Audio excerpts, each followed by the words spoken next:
மலேசியாவில் ரொம்ப பாப்புலரான ரொம்ப பவர்ஃபுல்லான ஒரு டிஸ்ட்ரிபியூட்டர் அவர் தான் அந்த விழா ஏற்பாடெல்லாம் பண்ணிட்டு இருந்தார். ஸோ இந்த விழாவில் இந்த படக்குழுவை சார்ந்த எல்லோரையுமே அங்கே கூட்டிகிட்டு போய் அந்த அந்த விழாவை நடத்தணும்னு திட்டமிட்டு இருந்தாங்க.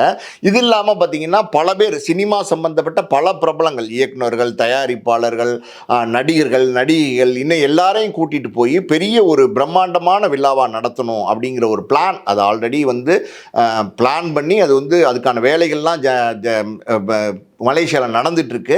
ஸோ இப்போ இந்த சம்பவத்துக்கு அப்புறம் அப்படி ஒரு விழா நடக்குமா அப்படின்னா எனக்கு தெரிஞ்சு அப்படி ஒரு விழாவை நடத்துறதுக்கான வாய்ப்பு இல்லை. அப்படி ஒரு விழா பிரம்மாண்டமாக நடத்தினாங்க அப்படின்னா ஸோ அது விஜய்க்கு ஒரு கெட்ட பேராக தான் மாறும். அதாவது கிட்டத்தட்ட 41 பேர் இறந்துருக்காங்க. அதுக்கு தாவேக்கா நிச்சயமாக அதுக்கு பொறுப்பேற்கணும். அதனுடைய தலைவராக விஜய்க்கும் அந்த பங்களிப்பு உண்டு. விஜய் எந்த இடத்துலையுமே பார்த்தீங்கன்னா நான் இந்த 41 பேருடைய இறப்புக்கு தார்மீக பொறுப்பேற்றுக்கிறேன் அப்படின்னு எங்கேயுமே சொல்லலை இது வரைக்கும்.